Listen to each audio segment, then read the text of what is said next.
Hello there, and a huge welcome to this week's episode of Gina Gardner and Friends. I have an amazing lady on the show today. She's a great friend, and she is someone who has such a lot to offer. Her name is Louisa Havers. She's an intuitive success and business coach and the creator of the Helix Method, and we'll find out what that's all about. We're going to talk about harnessing the rhythm of life. Life doesn't go in straight lines. It tends to take us on a very, very windy journey. Louisa, thank you very much for joining me today. Oh, thank you for having me, Gina. It's always a pleasure to chat with you. So just talk us through your titles for some people that may be something that they're not familiar with. And what is this Helix method that you talk about? Yes, thank you for asking. So the Helix Method is our energy psychology modality that we teach our clients, and I also certify other coaches and mentors in the modality as well, so that they can use it with their clients. And it's a way of, in terms of energy psychology, just to explain that, it's a way of helping people to understand what is going on, not only in their brain and in their heart, in terms of their identity and how they're creating their reality in life through their identity, the thoughts and emotions and beliefs that they are holding. And the Helix method uses a range of tools that will help people to change their attitudes, their perceptions, their beliefs, their thoughts, their emotions about life, so that they'll change their actions and their behaviors, and then ultimately will change their reality. You know, there are so many people who are struggling at the moment, and I've no doubt many of our listeners are having a hard time. And I think one of the challenges that we have is that we make up stories about our lives and what's going on. And there are times when we feel that we can do anything. We can move mountains, and we have a day where things are going well. But other times when life feels like a struggle, and it's like walking through treacle, even getting to the kettle to make a cup of tea or cup of coffee. I wonder what your view is around the rhythm of life and how we can harness its power. Oh, absolutely. And I think so often when we're in those moments where we are feeling like we're wading through treacle to try and turn the kettle on, having had a moment of everything, feeling like we're skipping from the hills from the Sound of Music type thing, and everything's going really well, we can make ourselves wrong. And one of the things that I like to talk about with my clients is around this, recognizing that everything that we see the rhythm of life in everything that we do. We have the seasons, we have winter, spring, summer, fall. We have a rhythm in how we breathe within our bodies. We have the night and day. And so I share that just to have this concept of things are moving and everything has its part. This is the rhythm and the balance. And there's a book where I read this quote that just really spoke to me in relation to this. And the book is it's called Within by Dr. Habib Sadeghi. And in it, and this was like, oh, this is just said it, better than anything that I have read, is that every contraction in life is setting you up for another expansion. It has to, and it's the rhythm of life. And I was like, that's exactly what I've been talking about. I just thought it was just brilliant to kind of see this reflected elsewhere. And so I think that so often we can be down on ourselves for going into those periods of life where things do feel like we're struggling and we're kind of wondering why it's happening. And we think that it's going to, like, we're going in the wrong direction and we're never going to kind of be able to bring it back. But actually, if we think of the rhythm of life and we allow ourselves to feel into the learning of what's happening when we're in that contraction, when we're in that moment of pushing treacle, I call it pushing treacle up a hill, which just feels like everything feels really, really sticky. And in the analogy that was shared in this book is to think of, and I just absolutely love this, I want to share this with everybody, was around, if you think of a caterpillar, and we all love caterpillars because they turn into beautiful butterflies. Maybe if you're a gardener, you might not like caterpillars so much. I was thinking that, ultimately, I like them from a distance. Yes, not on my plants. Okay. But if we think about how a caterpillar moves, the caterpillar uses the rhythm of contraction and expansion to move forward. It does. And just because for me, I was like, it just immediately brings a picture in my mind's eye. And you're like, absolutely. Now, if it was to stay in contraction, it wouldn't move. And if it was to stay in expansion, it wouldn't move. So the caterpillar isn't wrong for going into contraction and expansion. So that's absolutely natural. And we can see these natural contractions and expansions throughout all aspects of life. So if we just think of that and bring that into our own perspective of being human beings, and to think actually when we're in the contraction, we're actually in the breakthrough. The breakthrough is coming. This is the invitation when we've got the opportunity to consider, okay, so what's going on? What am I being asked to look at here? What's the gift? Often I find, and see, it was interesting to see if this resonates with you, Gina, as well, is where there's an obstacle, it's like the obstacle becomes the way. Where the resistances becomes the way. Because when we lean into it and go, what am I being asked to have a look at here? I see so much creation come out of struggle, come out of the contraction, where people have this kind of light bulb moment and allow themselves to lean in and just evolve like the butterfly out the other side. You know, I think that's so powerful. I think back over my life, and there have been challenges, as you know. I've learned to walk twice as an adult.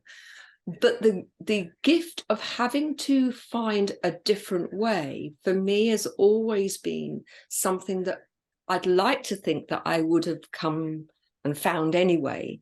But the reality is that I know that I wouldn't have done. You know, there's an old saying, isn't there, that necessity is the mother of invention. And if you look at the things that have been developed out of struggle, look at the medical shifts that have taken place through war.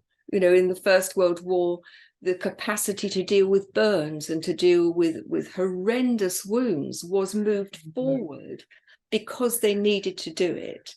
And so people really focused on, this is a problem. We need to find a better solution. How can we do that? But it only came out of the challenge. Yes, those are huge, huge breakthroughs. That's so true.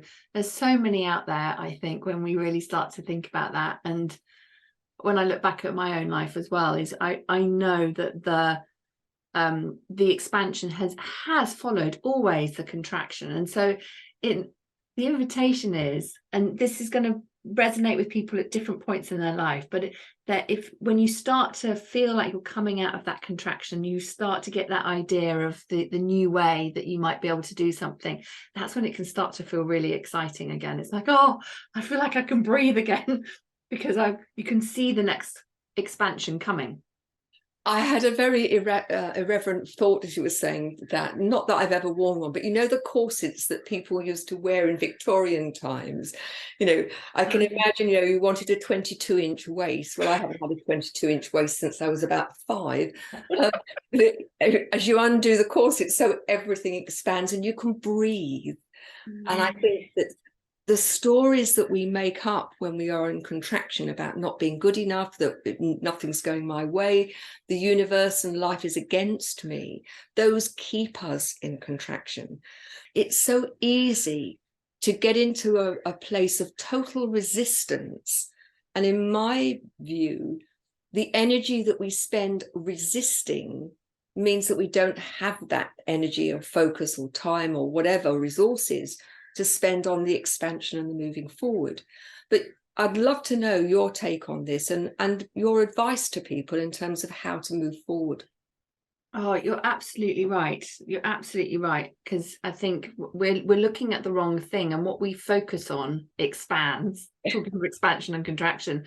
So it's that kind of duality of going through the resistance, not trying to push against it, because what we resist persists. I'm sure you've heard that phrase before. Oh, yeah. And it's actually a great reminder of, okay, am I allowing this? Am I leaning into this and being in the energy of curiosity of what's created this so that we can move through it? So if we think of it from a perspective of, okay, so what is my attitude, the thoughts, the stories that I'm telling myself around how I've created this contraction? And often they will come, and it depends on what's going on in life. I know there's a lot going out there in the world at the moment, But if we just kind of speak from a perspective of something happening kind of locally that's been created where perhaps we've hit an upper limit and then we've kind of pulled ourselves back, is recognizing that somewhere along the line we're holding limiting beliefs, we've got trapped emotions, memories from previous experiences that are the body's intelligence, our beautiful subconscious that is in our body, is going to be doing everything it can to keep us safe. And so instead of making ourselves wrong for feeling these feelings and feeling really stuck, and you mentioned something when you were introducing this next section that reminded me of one of the things I wanted to speak to, was around how our bodies, when we have this contraction, our nervous system is triggered, and so it kicks off that fight, flight, freeze and fawn mode for us. And actually, one of the most beautiful things that we can do, that's very, very simple, is to literally ask ourselves, I kind of talk about my body like the body, like it's third person, if that makes sense. Myself personally, here's the body outside. Yes, yeah. What does the body want? What's the body telling me? The body's showing me that there's some anxiety there. The body's showing me that there's a little pressure that's built up in the heart area when it's thinking about whatever the experience is. I know that lots of people are having to try to change jobs, or rents going up, or whatever it may be, and other big things. Is what's my body showing? Has the body gone into contraction because the nervous system's been triggered? And then from that perspective, really being able to, and this is what we do within the Helix method, is listening to the body so that you can allow that nervous system to be released where it's been triggered, because we don't need the fight, flight or freeze. That's not going to be helpful to be able to then move us out of the contraction into the expansion. Does that make sense? I think well, it certainly does to me. I think we turn off the signals that our body tries to give us very often. And I'm the first one to admit that for many years, I would do everything to turn off the signal of pain because it's uncomfortable. And as a result, I've no doubt that I made my condition worse. I was talking to James Dixon, and he's another guest on the show who I'm not sure whether his is going to be released before or after this. And he talked about the difference between cows and buffalo. Cows run from the storm. Consequently, the storm follows them and they get engaged with the storm for far longer.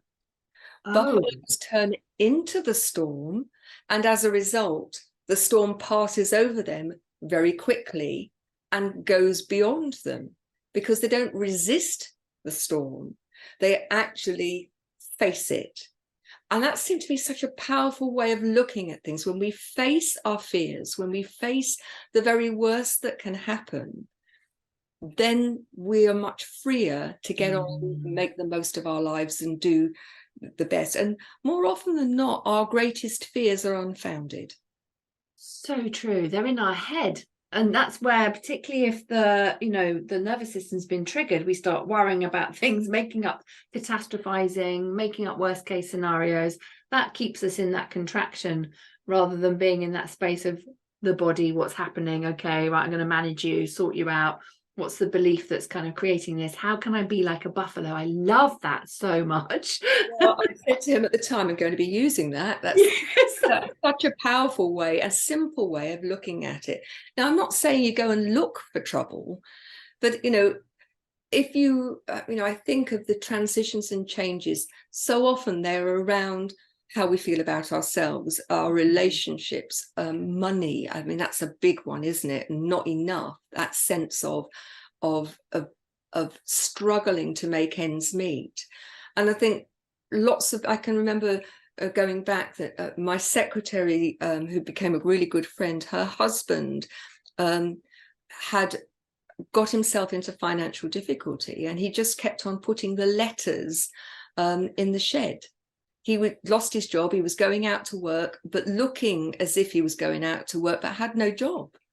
Oh, God. And instead of saying something which could have very easily been sorted out, the first my secretary knew is when she got a phone call at school to say the bailiffs are here. We've got an hour to take our goods out of the house. Oh gosh, that must have been so And it was in the stressful. recession in the 1980s. The amount that they owed on the house was something that could have easily been sorted if they'd spoken. But ultimately they got over it, and they're very happy together. She now manages all the money, and everything is fine. But she and her 2 boys and the cat came to live with me for 3 months. Oh, but there is a really significant example of not facing the problem, and in doing so making that problem 1,000 times worse.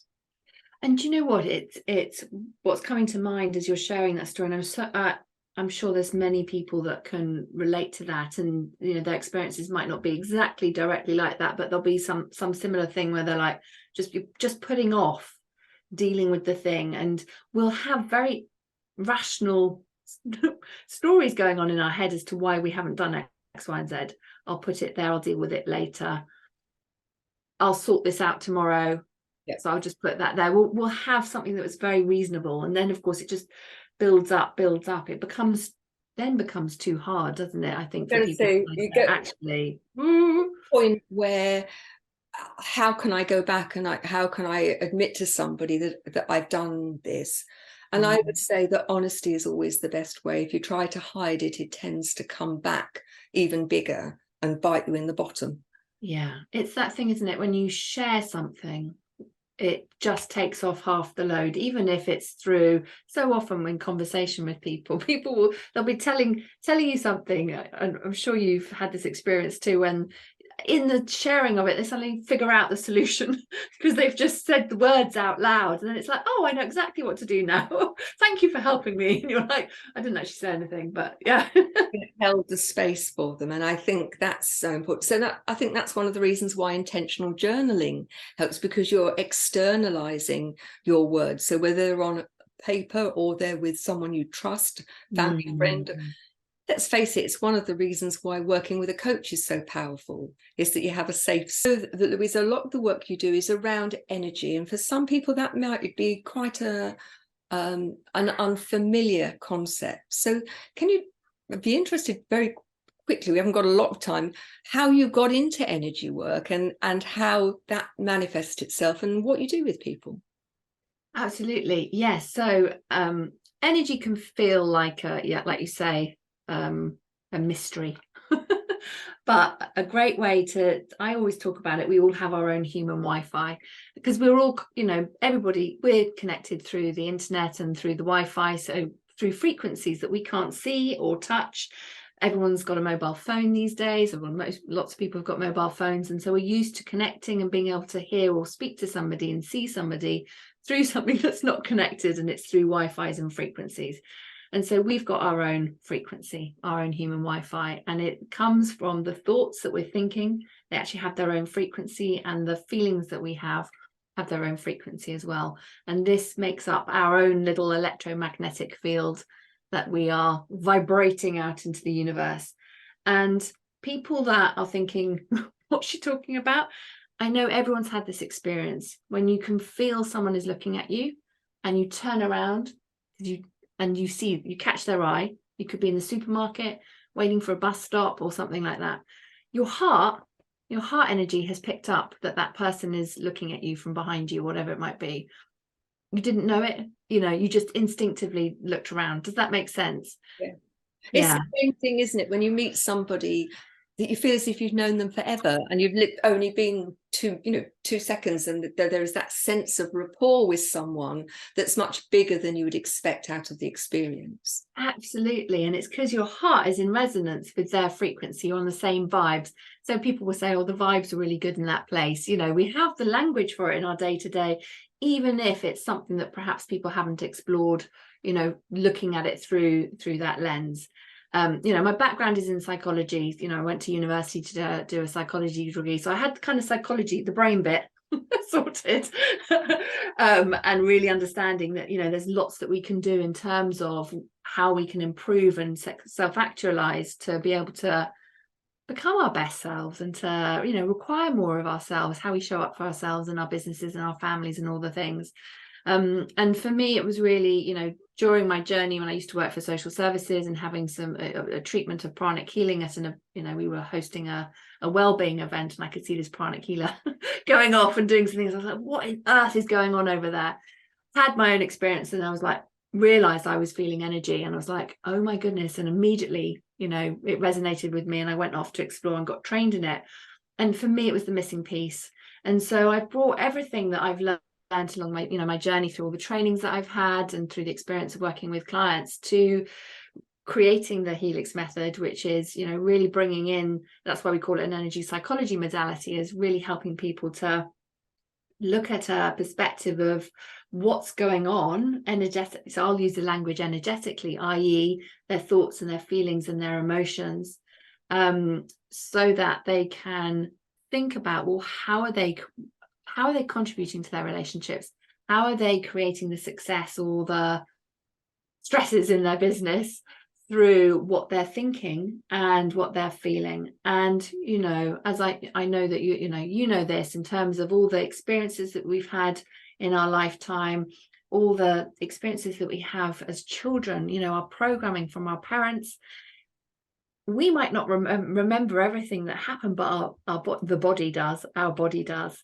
And so we hold all of that experience in our energy field, in our body, and that contributes to how our body and our subconscious is going to try and keep us safe as we navigate the parameters of, you know, being parents, running a business, you know, leading a team, whatever it might be. And so there's so much going on that beyond the eye, beyond what we sort of are thinking in our heads, that ultimately contributes to whether we are going to go into a contraction or an expansion along our, you know, the next chapter of our journey. Does that make sense? Well, it certainly makes sense to me. And I think, you know, creating an opportunity for listeners to understand themselves. Why do I turn up like this? Why do I think this way? And because I have a belief about something, it does not mean that that's cast in stone. And I think so many people think this is the only way, when the reality is that we've created a story which has no more validity than a fairy story. And we have the permission to change our story in terms of ourselves and how we operate in the world. And I know I've worked with you and I've found it really, really helpful. We're almost at the end of the show. So where can people find you? Oh, goodness, that's flown by. Okay, so they can find me. I have a website, louisahavers.com. That's Havers for sugar, louisahavers.com. I'm on Facebook and LinkedIn and Instagram. I mostly hang out on Facebook, so you're very welcome to come and find me there. We've got a Facebook group and some, you know, free things that we offer so people can come and experience the Helix method and have some fun there and get some transformation. I would say to you, go and have a look. It's well worth it. Now, love to know what you think. Please email me at Gina at Gina at Gina Gardner and Friends.com. That's Gina at Gina Gardner and Friends.com. And I'd love it if you would subscribe to my YouTube channel, which is Genuinely You with Gina Gardner. Please do leave comments and let us know what you think. Thanks for joining us. It's been an absolute joy to have you, Louisa, and lovely to serve you, the listeners. Do keep tuning in. Take care now. Be there on the next show. Bye-bye now.